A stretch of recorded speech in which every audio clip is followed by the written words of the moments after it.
नमस्कार, आदाब, सत श्री अकाल। मैं शबनम एकता खान, सुपर एकता टाइम के साथ। हमारे साथ मौजूद हैं हिदायतुल्लाह जेंटल साहब और उनकी वाइफ दान। जेंटल साहब, आप ये बताएं कि युवा पीढ़ी जो न्यू युवा पीढ़ी है, न्यू जनरेशन है, आप उसके लिए कुछ कहना चाहेंगे कि आजकल की युवा पीढ़ी जो बहुत ज़्यादा हर एक चीज़ से ज़्यादा प्रेशराइज हो रही है, हर चीज़ से परेशान हो रही है, पढ़ाई से भी हो रही है, जॉब से भी हो रही है, हर चीज़ से परेशान है। तो आप उसके बारे में क्या कहना चाहेंगे? इसमें आने का सबसे बड़ा पर्पस ये है कि पॉलिटिक्स एक फुल टाइम जॉब है। जी, मैं पॉलिटिक्स में आज नहीं आया हूँ, मैं यूथ कांग्रेस से जुड़ा हुआ हूँ। लेकिन पार्ट टाइम पॉलिटिक्स और फुल टाइम पॉलिटिक्स में बहुत फ़र्क है। मैं बिज़नेस के साथ-साथ यूथ कांग्रेस से जुड़ा, काम करता रहा, सेवा करता रहा।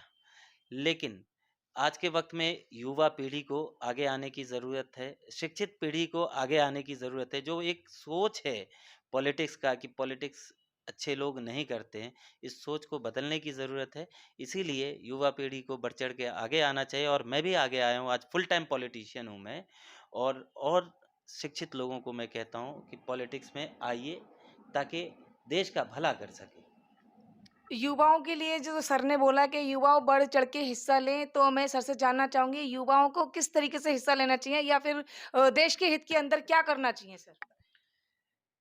जो चुनी हुई सरकार है जिस पे विश्वास करके जो उन्होंने सबका साथ सबका विकास का नारा दिया था, उन्होंने रोज़गार की बात करी थी, जी। उन्होंने डेवलपमेंट की बात करी थी, उनसे सबसे पहले तो चाहिए कि सवाल करें, उनके काम को याद दिलाएँ कि सर आपने ये काम कहा था, ये डेवलपमेंट की बात करी थी, ये महिला शक्तिकरण की बात करी थी, ये बिछड़े हुए लोगों की बात करी थी, जो समाज का अलग पिछड़ा हुआ वर्ग है, आप उनके डेवलपमेंट की बात की थी। लेकिन आज के वक़्त में क्या हो रहा है कि जितने दबे हुए लोग हैं उनको और दबाया जा रहा है। बुर्के की बात की जा रही है, हिंदू-मुसलमान की बात करी जा रही है, कब्रिस्तान और शमशान की बात करी जा रही है, मस्जिद और मंदिर की बात करी जा रही है।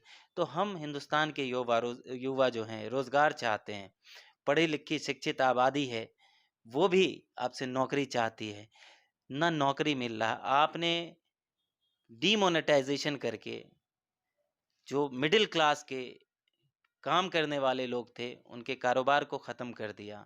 आपने जीएसटी लाके और ज़्यादा उनके कारोबार को ख़त्म कर दिया। तो युवा जो है रोज़गार ढूँढता है, ना कि हिंदू-मुसलमान ढूँढता है।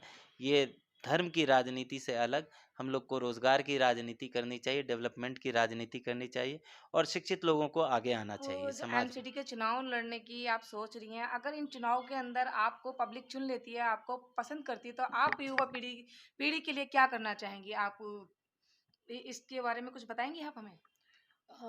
अगर मुझे पार्टी ने मौका दिया और जी। मैं चुनी गई इस चीज़ के लिए, तो सबसे पहले मैं अपने अध्यक्ष श्री अनिल कुमार चौधरी जी का धन्यवाद करूँगी, अपने राहुल गांधी जी का धन्यवाद करूँगी, प्रियंका गांधी जी जिन्होंने हमें नारा दिया और जिससे हमें हौसला मिला कि लड़की हूँ, लड़ सकती हूँ, उनका धन्यवाद करूँगी। और मैं चाहूँगी कि जो यहाँ का मेन मुद्दा है कि सफाई, उसके लिए मैं सबसे पहले तो सफाई पे ध्यान दूँगी कि जो गंदगी है उसको साफ़ कर सकूँ।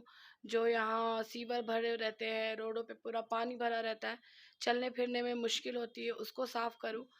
यहाँ पब्लिक टॉयलेट नहीं है बिल्कुल, उसकी व्यवस्था कर सकूँ। लोगों के लिए एक कम्युनिटी हॉल की व्यवस्था कर सकूँ। लाइब्रेरी की व्यवस्था कर सकूँ कि मतलब हमारा जो भी है, जो एजुकेटेड लोग हैं, वो अपना मतलब फुल अपना सपोर्ट करें कि हाँ, चलो मतलब जैसे रहना चाहिए, अपना उनका लाइफ़स्टाइल अच्छा हो। ये नहीं कि हाँ, हम अपने घर को साफ-सुथरा रख के बाहर गंदगी है, तो यहाँ की गंदगी साफ करके जो बिल्कुल साफ-सुथरा नया ओखला बनाना चाहती हूँ। आफरीन जी, जो आपने प्रोटेस्ट किया था उसमें जो डिटेंट किया था जेंटल साहब को, तो आप ओखला वासियों के लिए उसको जानते हुए क्या कहना चाहेंगी? मैं बस यही कहूँगी कि हम सब मिल के काम करते रहेंगे, लड़ते रहेंगे, पुलिस का काम है मारना, कोई बात नहीं, हम मार खाएँगे, लेकिन हम अपनी आवाज़ बुलंद करते रहेंगे। और सभी से यही कहूँगी कि हमारे साथ हो और अपनी आवाज़ बुलंद करें, अपने हक के लिए लड़ें, लड़ना सीखें। Thank you. जेंटल साहब, आप ओखला वासियों के लिए, देशवासियों के लिए क्या संदेश देना चाहेंगे? मैं ओखला वासियों के लिए एक छोटी-सी संदेश ये है कि आप जब भी अपना नेता चुनें, पूरे 5 साल उनसे काम करवाने की कोशिश करें, उनसे सवाल करते रहें। दूसरा, जब अब नेता चुनने का मौका आए, तो उनसे पूछें कि आपने पिछले 5 साल क्या किया है या पुराने आपने क्या काम किए हैं और आगे वाले काम के तब वादा करें। क्योंकि होता क्या है कि जो चुने हुए विधायक हैं, चुने हुए काउंसलर हैं, उनको 5 साल का वक़्त मिल चुका है। जी, उनको जो करना चाहिए था, जो वादे उन्होंने पिछले दिनों किए थे, उनको पूरा होना चाहिए था, जो जी, कि हुआ या नहीं हुआ, ये जनता को सवाल पूछना चाहिए।